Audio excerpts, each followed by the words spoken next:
اللہ کے غیر سے مدد مانگنا. میں نے آپ کے سامنے دعائے قنوت کا حصہ رکھا. اللہم انا نستعینک، اے اللہ ہم تجھ سے مدد طلب کرتے ہیں. اور کیا کہتے ہیں؟ ایاک نعبد و ایاک نستعین، ہم تجھی سے مدد طلب کریں گے اور تیری ہی ہم عبادت کریں گے. غیر اللہ کی منتیں کرنا، غیر اللہ کی سماجتیں کرنا اور غیر اللہ سے سوال کرنا، حتیٰ کہ بعض لوگ کہتے ہیں کہ نہیں صاحب ہم تو مانگتے نہیں، ہم ان کو کہتے ہیں کہ تم اللہ سے کہو. یہ بھی کہنا شرک ہے. سمجھ گئے؟ کوئی ضمانت نہیں، کوئی گارنٹی نہیں کہ آپ کی بات ان تک پہنچ رہی ہے. اور انہوں نے آپ کو لکھ کر دستاویز کوئی نہیں دیا کہ جب تم آ کر میری قبر کے سامنے تم کہو گے میں سنوں گا. اس لیے سب شرک کی باتیں ہیں. ٹی وی میں بہت سارے چینل دین کی باتیں بتائی جاتی ہیں. فی الحال کی ٹی وی اور کیوں ٹی وی میں ان کو لوگ بڑی اہمیت سے دیکھتے ہیں. کیا دیکھ کر عمل کیا جا سکتا ہے؟ میں ایک بات بتاؤں آپ کو، شروع سے لے کر آج تک ایمان کی جو ترویج ہوئی ہے، تبلیغ ہوئی ہے، ایمان کی ترویج اور تبلیغ اللہ کے بتائے ہوئے طریقے پر ہوئی ہے. اور جناب محمد رسول اللہ صلی اللہ علیہ وسلم نے جو دائرہ کار مقرر فرمایا اسی دائرے میں اصول میں رہتے ہوئی ہے. کبھی خیر کو شر کے ذریعے سے کام نہیں کیا جا سکتا. خیر کا کام شر کے ذریعے سے نہیں کیا جا سکتا. ایک محلے کے اندر بہت سارے غریب ہیں اور بہت ساری غریب لڑکیاں ہیں جن کی شادی کرنا ہے. تو وہاں کچھ گورنمنٹ آفیسر تھے، انہوں نے کہا ہم رشوت لیں گے. پوچھنے والے نے پوچھا کہ رشوت کیوں لے رہے ہو؟ کہنے لگے ہمارے محلے میں غریب لڑکی آئے، ان کی شادی کرنا ہے. تو آپ مجھے بتائیں اس کا رشوت لینا جائز ہو جائے گا؟ حرام ہے. اس حرام سے وہ کوئی کار خیر میں پیسہ نہیں لگا سکتا. حرام ہے. ایک آدمی فکسڈ ڈپازٹ کر رہا ہے 5 لاکھ روپے، 5 سال کے بعد کتنے ہو جائیں گے؟ 10 لاکھ. اسے پوچھا جا رہا بھائی یہ حرام ہے؟ تو کہہ رہا نہیں صاحب میں اپنی 5 لاکھ لے لوں گا اور 5 لاکھ مدرسے میں مسجد میں لگا دوں گا یا لوگوں کو حج کے لیے بھیجوں گا. حرام ہے. اس لیے کہ خیر کو خیر ہی کے ذریعے سے کیا جانا چاہیے، خیر کو شر کے ذریعے سے نہیں کیا جا سکتا. یہ جانتے ہیں آپ، یہ جو پورن دیوی جو مر گئی، جو ڈاکو سمجھی جاتی ہے، یہ امیروں کا پیسہ لوٹ کر غریبوں کے اندر تقسیم کیا کرتی تھی. اگر کسی خیر کو شر کے ذریعے سے انجام دینا ہے تو پورن دیوی وقت کی رابعہ بطیہ بن جائے گی. تو یہ ٹی وی کے اندر اگر اراد کا معاملہ ہو، دین کی باتوں کا ہو، یہ تصویروں کا آنا، اور اگر کوئی آدمی ٹی وی لیتا ہے تو کیا ضمانت کے صرف یہی چینل دیکھے گا، اس کے علاوہ اور نہیں دیکھے گا؟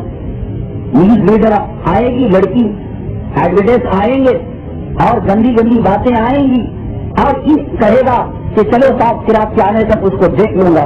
تو شر کے ذریعے سے، شر کی سیڑھی سے آدمی خیر تک نہیں پہنچ سکتا. حرام ہے اور ناجائز ہے. اور اس بہانے کوئی آدمی گھر میں ٹی وی کا استعمال نہیں کر سکتا. اس بات پر تفصیل ڈالیں کہ آثار مبارکہ جو جگہ جگہ مساجد وغیرہ میں دکھائے جاتے ہیں کہاں تک صحیح ہے. حدیث کے بارے میں اللہ کے نبی صلی اللہ علیہ وسلم نے فرمایا من تبوّع علیہ من کذب علیہ متعمدا فلیتبوّع مقعدہ من النار.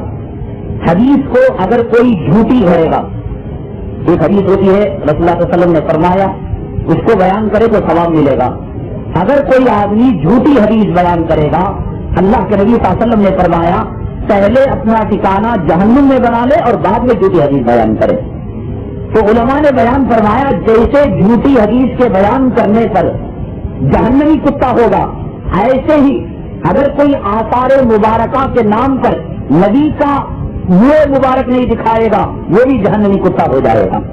رسول اللہ صلی اللہ علیہ وسلم کی حدیث کے لیے جیسے سند ضروری ہے، اگر آپ کا کوئی رومال ہے، آپ کا کوئی منہ مبارک ہے، آپ کا کوئی عیش مبارک ہے تو اس کے لیے بھی سند ضروری ہے. بس گھروں میں یہ کرتے ہیں قرآن میں سے بال نکلا رسول اللہ صلی اللہ علیہ وسلم کا بال ہے اور وہ جو اپنے گھروں میں، یہ حرام ہے، ناجائز ہے. ایسا کرنا بالکل صحیح مسلمان کے لیے دیوانی. جیسے جھوٹی حدیث کا بیان کرنا حرام اور بیان کرنے والا جہنم کا مستحق، ایسے ہی اگر کوئی منہ مبارک کے بارے میں جس کی سند رسول اللہ صلی اللہ علیہ وسلم تک نہ پہنچتی ہو، اگر وہ کہتا ہے یہ آثار زیارت مبارکہ ہے فلاں ہے، اگر وہ جھوٹ ہو تو وہ بھی جہنم کے اندر جائے گا.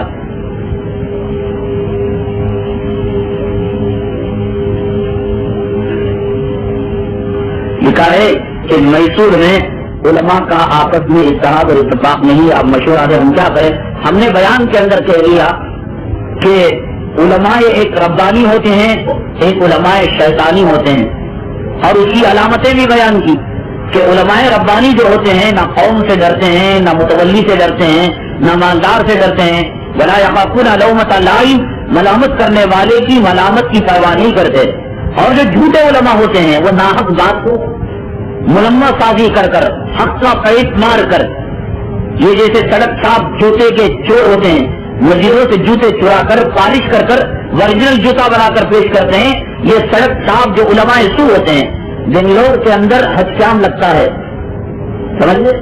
اس حج کیمپ کے اندر ایک مولوی جاتا ہے سال اور ویڈیوگرافی ہوتی ہے، تصویر کشی ہوتی ہے. کہا گیا کہ تصویر حرام، ویڈیوگرافی حرام، تو کیا اس کی تعبیر کی جاتی ہے؟ نہیں صاحب، اگر ہم جو ہے نہ جائیں دوسرے لوگ آ جائیں گے، ہم اس کے ٹھیکیدار ہیں، ہم اس کے ٹھیکیدار ہیں. پھر آپ نے ہمیں بلایا، ہم آ گئے، ہم زبردستی آئیں گے. ایک اور پڑوس محلے میں کوئی جو ہے بریلوی آنے مارا ہے، تو وہاں کون ذمہ دار ہے؟ یہ سب تعبیر کے باتیں ہیں. یہ کام شرع کا ہے. تصویر کشی، ویڈیوگرافی قرآن میں آیا کہ حدیث میں آیا شرک اور کفر کے بعد بدترین گناہ ہے. تو اس گناہ کے ذریعے سے کوئی خیر کا کام انجام نہیں دیا جا سکتا. یہ علامتیں بیان کی. اختلاف تو رہتا ہے، ہونے دیجیے، لیکن آپ علماء حق جو ہیں ان کو چھانٹیں اور ان کی تباہ کریں. علماء سو کو چھوڑ دیں، نہ ان کو کچھ اچھا کہیں نہ برا کہیں. ہم کو اپنے کام سے مطلب ہے. ہم جس گاڑی میں بیٹھے ہیں اس گاڑی کے ڈرائیور سے مطلب ہے. پاس میں جو گاڑی جا رہی ہے وہ گاڑی کا ڈرائیور داڑھی رچا کی، داڑھی ملایا کی، آدھی پینٹ پہنے کی، چڈی پہ، ہم نے کیا ضرورت ہے صاحب؟ ہمارا امام، ہمارا مقتدا، ہمارا پیشوا صحیح ہو تو انشاءاللہ بات بن جائے گی. پوری دنیا میں مسلمانوں کی حکومت بنانا ہو تو کیا کرنا ہے؟ پہلے اپنے چہرے کو مسلمان بناؤ، اپنے لباس کو مسلمان بناؤ، اپنی جوڑوں کو مسلمان بناؤ، اپنے گھر کو مسلمان بناؤ، اپنے محلے کو مسلمان بناؤ، اپنے ماحول کو مسلمان بناؤ، اپنی مسجد کو مسلمان بناؤ. ہماری مسجدیں مسلمان نہیں ہیں، نمازوں میں کھلتی ہیں، نمازوں میں بند ہوتی ہیں. یہ کوئی بات ہے؟ مسجدوں کو مسلمان بناؤ. مسجدوں میں ڈاکو، ویرپن اور مسجدوں کے اندر رشوت خور، حرام خور قبضہ کیے ہوئے، ان کے قبضے کو چھڑاؤ. پوری دنیا کی بات کرو، تم اپنے محلے کی مسجد کی بات کرو، اپنے گھر کی، اپنے چہرے کی بات کرو. یہاں سے نہ شروع کرو. دو ٹیم مل کر آپس میں 15 روپے ڈال کر ایک بال مانگتے ہیں. بعد میں فیصلہ ہوتا ہے جو ٹیم میچ جیتی ہے اس کو بال ہو جائے گا. آپ کی چاہ رائے حرام ہے یہ حالات، یہ تو ٹھیک ہے. یعنی دونوں ٹیموں نے جو ہے 15 روپے ڈالے. انہوں نے مثال کے طور پر دیا ہوگا 30 روپے کا انہوں نے گیند خریدا. کہا کہ جو ٹیم میچ جیتے گی وہ لے لے گی. ایسے کر سکتے ہیں. یہ کوئی انعام کے طور پر ہوا. اس میں کوئی سچے اور جوے کی بات نہیں ہے. ایسا کرنا جائز ہے.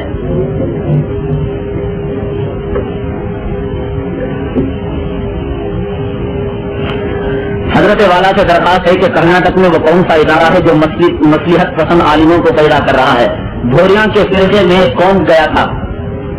اب نام لینا کیا؟ بھوریاں کی جماعت میں کون سے مدرسے کے فارغین گئے تھے؟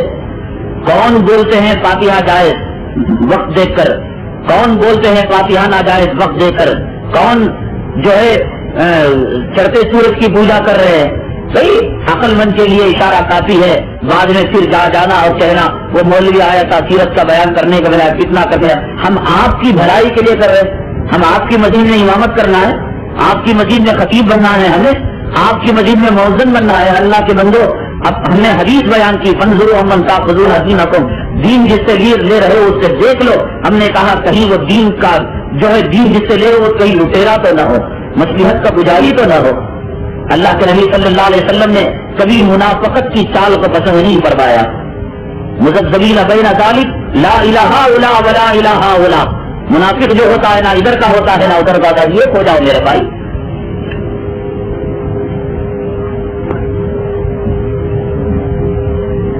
12ویں کا کھانا کھا سکتے ہیں یا نہیں، اور 12ویں خوشی میں منائی جاتی ہے یا غم میں، اس کے بارے میں بتائیے. اس کا باپ برکھوں نے مناتا رہا تو غم نے. اب کیا معلوم ہے نیت کیا کرتا ہے، سمجھ گئے؟ یہ سب جو ہے شریعت کے اندر نہیں ہے. میں آپ کے میسور میں جتنے علماء آئے، مہمان علماء یا میزبان علماء، چیلنج دے کر کہتا ہوں حضرت جیلانی پیر سیدنا شیخ عبد القادر جیلانی رحمۃ اللہ علیہ اگر یہ بات کہی ہو کہ میری موت کے بعد میرے نام کی 11ویں کی جائے یا 12ویں شریف بنائی جائے، میں اسے منہ مانگا انعام دینے کے لیے تیار ہوں۔ میرے بھائی یہ سب دل کو بہلانے والی باتیں ہیں، حلال کماؤ، حرام کماؤ، سود کا کماؤ، جھوٹ کا کماؤ، اور 11ویں کر لو 12ویں کر لو تو سب گناہ معاف کے کیسے ہو سکتا ہے؟ حضرت فاطمہ الزہرا رضی اللہ تعالیٰ عنہ کو نبی کریم صلی اللہ علیہ وسلم نے فرمایا کہ فاطمہ قیامت کے دن یہ نہ کہنا کہ محمد،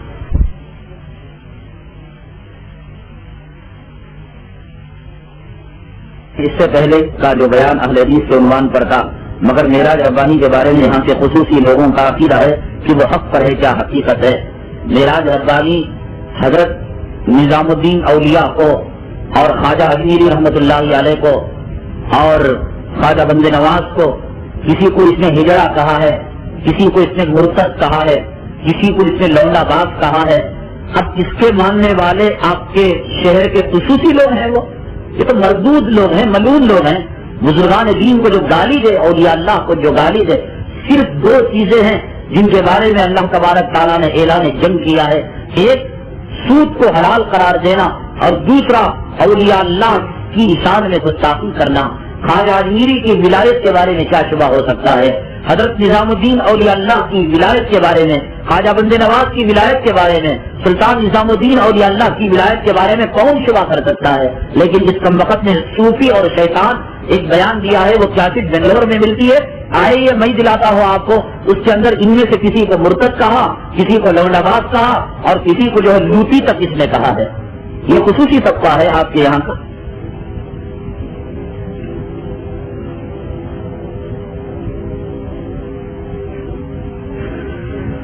اگر کسی کا گھر جل گیا ہو تو مالک مکان کچھ لڑکوں پر شک ہو گیا ہو اور مالک مکان انہی لڑکوں کو قصوروار ٹھہراتا ہو اور انہی کو تکلیف دیتا ہو، لیکن مالک مکان کے پاس کوئی ثبوت نہیں، برائے کرم اس کے جواب سے ہمیں آگاہ فرمائے۔ قرآن شریف میں اللہ تعالیٰ نے فرمایا اجتنبوا کثیرا من الظن، لوگوں بدگمانی نہ کرو کسی کے اوپر، خاص طور سے جب معاملہ یہ گھر کا معاملہ، عزت کا معاملہ، آبرو کا معاملہ، ایسے معاملات آتے ہیں بغیر ثبوت کے اگر کوئی کارروائی کرتا ہے، قیامت کے دن اللہ تبارک تعالیٰ کو جواب دینا پڑے گا۔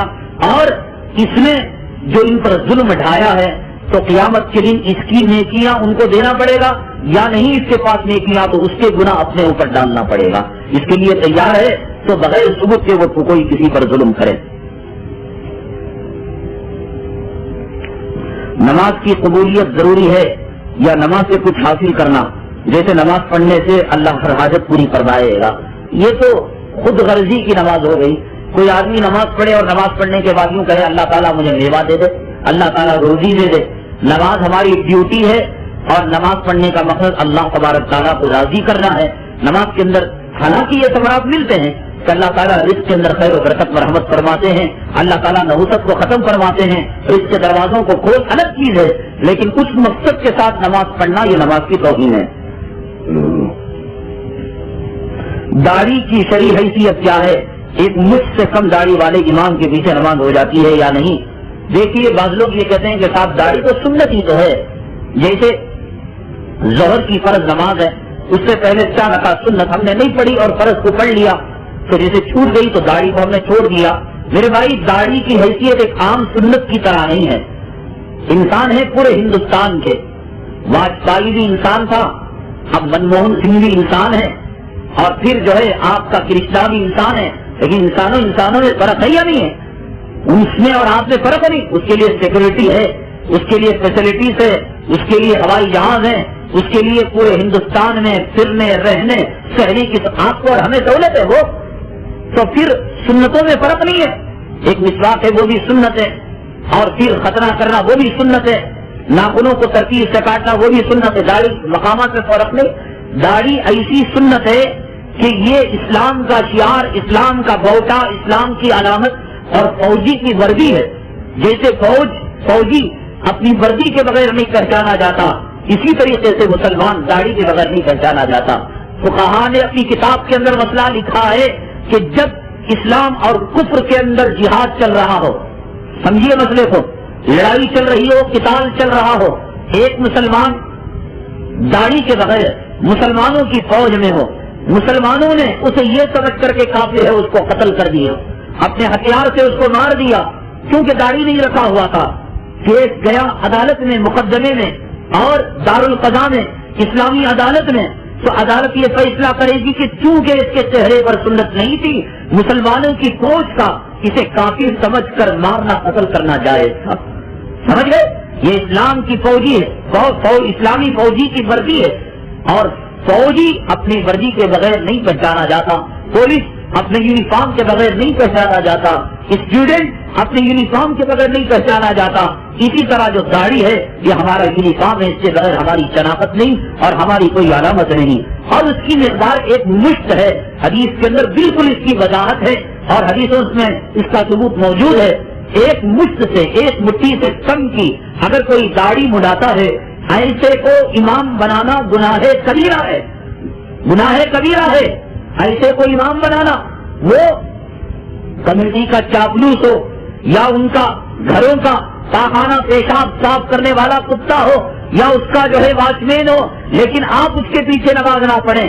جو ایک مجھ سے کم جو ہے اپنی داڑھی کو رکھا کرتا ہے، جائز ہی نہیں اور اس کی کوئی اجازت ہی نہیں. کمیٹی والوں نے جبرن رکھ دیا. آپ کہیں گے کیا محلے کی مسجد چھوڑ کر ہم دوسری مسجد کو جا سکتے ہیں؟ اگر آپ کے محلے میں ایک ہوٹل ہے اور اس ہوٹل کے اندر بکرے کے گوشت کے ساتھ کتے کا گوشت ملایا جاتا ہے، کیا یہ کہہ کر آپ اس ہوٹل میں جاتے ہیں کہ ہم محلے کی ہوٹل کو نہیں چھوڑ سکتے؟ ڈھونڈ ڈھونڈ کر لذت والے ذائقہ دار پکوانوں کے لیے دور دور جاتے ہیں، تو آپ اپنی اچھی نماز کے لیے یقیناً آپ اپنے محلے اور مسجد کو چھوڑ کر دور بھی جا سکتے ہیں.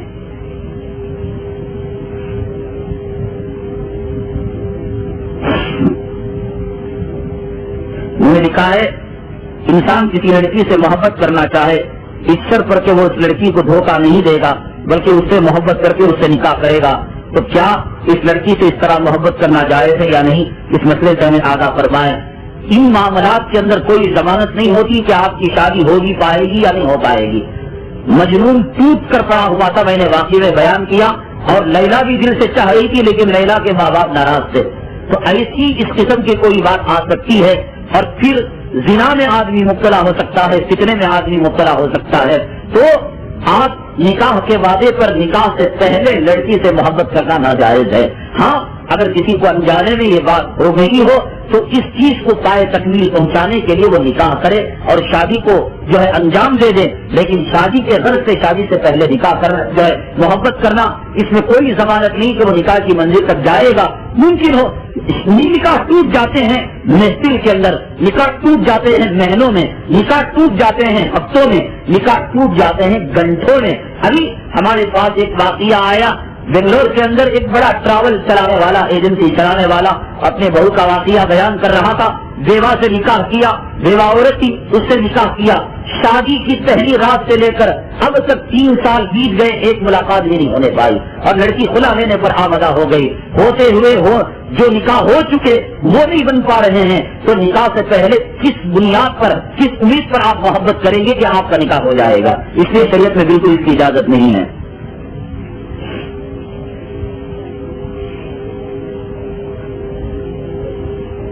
کیا بیت المال میں روپیہ لے کر بیمار کے لیے وہ روپیہ دوسری چیزوں میں خرچ کر سکتے ہیں یا اس بیمار پر؟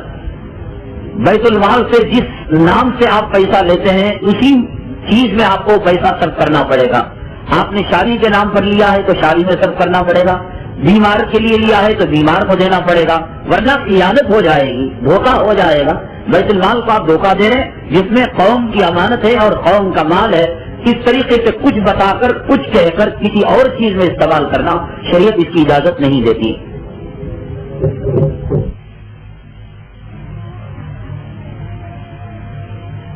چل قلم اب ہم دیرت مقصود ہے، چل قلم اب ہم دیرت مقصود ہے.